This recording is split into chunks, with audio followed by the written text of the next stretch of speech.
欢迎来到新兴消息频道，请订阅频道，所以大家不要错过当天最热门的新闻。我们今天的时事通讯包括以下内容：谭松韵真不把网友当外人，生图不 P 就放出来，太实在了。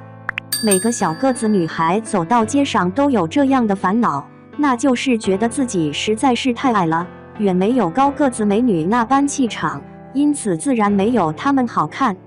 但事实上，这样的想法却是大错特错的。因为决定一个人好不好看的并不是身高的高度，而是身材比例的协调度。与此同时，对于后者，我们是可以通过一定的穿搭技巧来进行调整的。所以，小个子同样能干绽放光彩。至于具体应该如何调整，本期绵绵就将以谭松韵的穿搭为例，来谈一谈小个子的穿搭法则。谭松韵真不把网友当外人，生图不 P 就放出来，太实在了。搭配解析：谭松韵的长相和身材都是十分符合中式传统审美的，整个人介于微胖和消瘦之间，既有着丰腴的肉态之美，与此同时也没有缺乏身材本身应该有的基本曲线变化。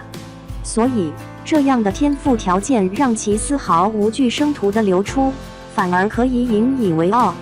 只见画面中，谭松韵留有一头标志性的栗子色短发，这份复古又轻盈的色彩，让她整个人看起来更加具有生命的鲜活之美。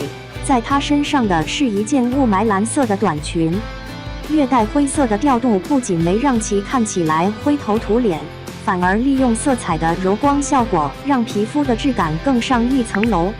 而恰到膝盖上3分的长度，配合腰间的特殊系带处理，不仅把腰线整体提高了不少，更显腿长，而且还利用了线条之间的变化，尽情描绘身材的曲线之美，更添妩媚风情。最后，利用厚实的面料承载柔和的色调与清新的元素，整体搭配不仅清纯，而且还十分高级。这样的谭松韵，让人很难不心动。小个子应当如何穿衣？利用腰线改变比例。在前文中我们已经提到，只要身材比例够好，那么所呈现出来的效果一样是比较好看的。而腰线就是调节身材比例中的重中之重。通过提高腰线，可以在视觉上降重心上移，从而拉长腿长，让人看起来更加高挑。不过，这个腰线存在的位置还是有一定讲究的。一般情况下，像谭松韵这样肚脐上方3分左右就是比较合适的腰线所在处。利用色彩改变亮感。色彩是能够带来观感的，有的色彩天生就会给人以沉默内敛之感，比如说黑色、深灰色等深色系；而有的色彩则会让人觉得清爽干净，比如说白色、蓝色等浅色系。像谭松韵身上的这款雾霾蓝色便属于后者，因此自然让人感觉到它十分轻快纯然。试想一下，如果谭松韵身上这款单品的色彩变成深灰色，那是否就不再让人感受到其中的轻盈感，反而会压低她的身高和气场，让其魅力无法散发呢？所以在日后的服饰选择中，小个子们可以尽可能多地选择一些柔和的色彩，让自己的优势充分发挥出来。以上就是本期关于小个子穿搭技巧的分享，希望能够对大家有所帮助。2. 谭松韵母亲事件，命运捉弄，坎坷往事，真香待招。在璀璨灯光和欢呼声中，我们往往忽略了明星也是和我们一样的普通人。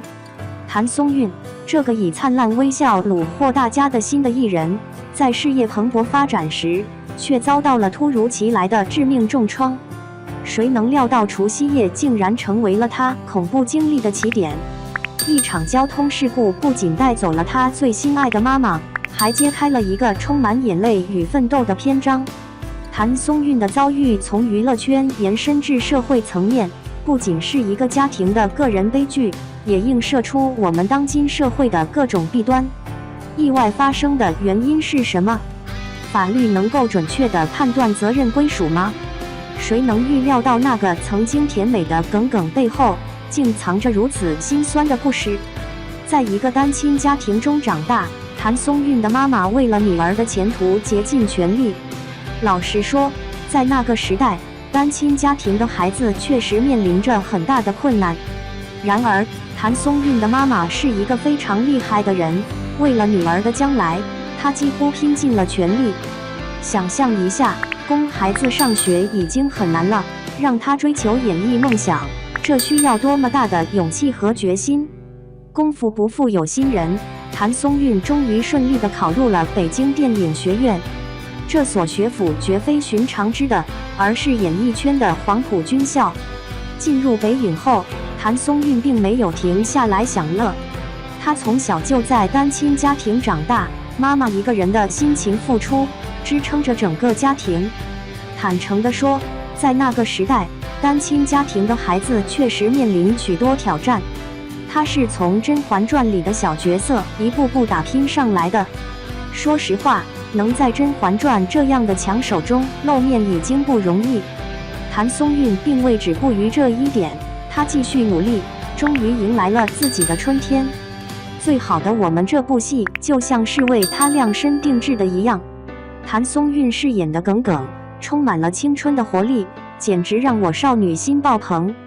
观众看着看着就泪流满面，仿佛重新回到了那段青涩的岁月。事业如日中天，谭松韵本可以尽情享受走红小花的待遇，谁能料到老天爷给她带来了如此巨大的考验？亲人离世的悲痛、冗长的诉讼过程，以及媒体的无端猜测，这超出了常人所能忍受的范围。如果是我可能早就崩溃了。然而，谭松韵却选择了坚强之路。她并没有借助明星身份进行过度宣传，而是坚定地相信法律，默默地期待正义的降临。这份沉着冷静，我真的打心底佩服。在《向往的生活》节目中，谭松韵说过一句话，直接击中了我的泪点。她说道：“希望下辈子妈妈能做我的女儿。”天啊，谁能不对这份情感动容？从单纯的甜妹蜕变成为坚强的战士，谭松韵以自身的经历向我们展示了，即使生活再残酷，我们也不能放弃希望。她的故事既令人感动又令人钦佩。谭松韵的坚韧令人叹服，但肇事者马某的行为却令人愤怒至极。这名马大哥不仅在事故发生后态度恶劣，而且在整个诉讼过程中更是肆无忌惮。猜猜发生了什么事？这场官司竟然拖了1整年的时间。兄弟们，1年意味着多少个日日夜夜的煎熬？而且这还没有结束，在庭审直播中，马某的表现更是令人发指，没有坐姿，还频繁地上厕所。天啊，这是来度假的吗？法庭又不是你家厕所，想去就去啊！马某的家人居然还反咬一口。更过分的是，他们所说的话简直颠覆了我的价值观。你失去了母亲，但我的儿子却要在监狱里过春节。喂，醒醒，这是在比惨吗？失去亲人的痛苦，怎么比得上坐牢的委屈？这种缺乏同情心的言论，真让人感到绝望。在这场漫长的诉讼中，谭松韵不仅承受着法律程序的折磨，还面临着媒体的无端猜测。有些媒体为了吸引眼球，竟然编造谣言，声称谭松韵在母亲出事时与男明星约会。这难道是人类所为吗？简直是雪上加霜。然而，尽管正义姗姗来迟，但终究没有缺席。历经漫长的2年等待，法院终于下达了判决。马某被判处6年有期徒刑，并且需要进行经济赔偿。坦白说，这个判决看起来似乎有些轻。然而，这至少为谭松韵提供了交代，同时也向社会发出警示。更令人钦佩的是，谭松韵决定将所有的赔偿款用于公益事业。这一决定简直堪称典范啊！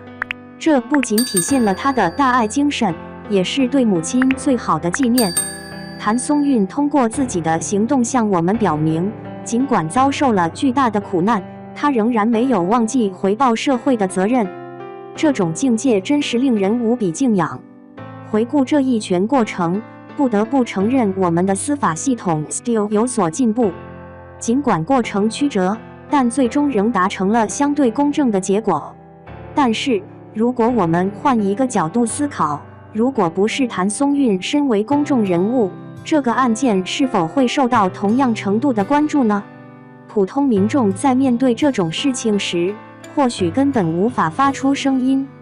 谭松韵的遭遇实在令人感慨，但这个故事带给我们的警示远不止于此。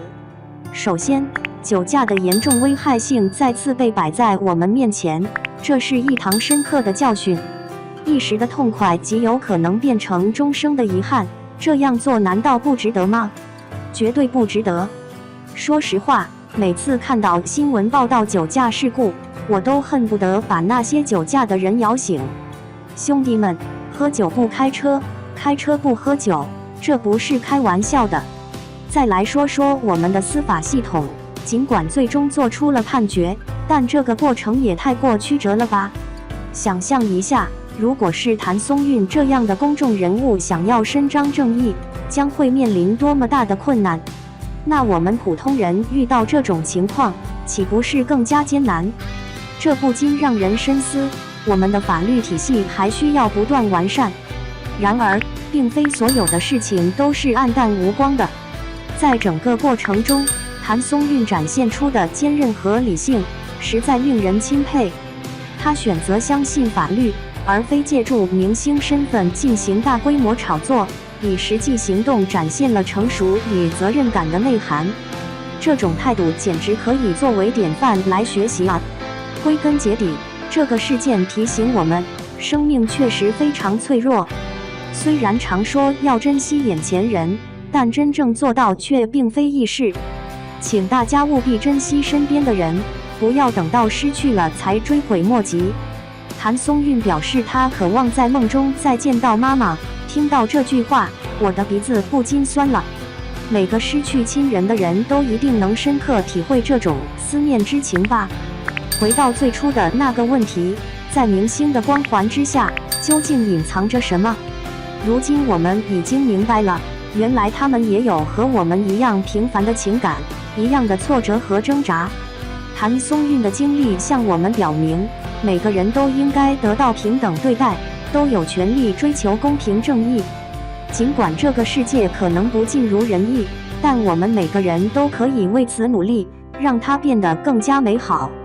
比如，下次看到有人打算酒驾，我们可以勇敢地挺身而出予以制止；或者，当遭遇不公平对待时，我们应该勇敢地为自己或他人发声，而不是选择沉默。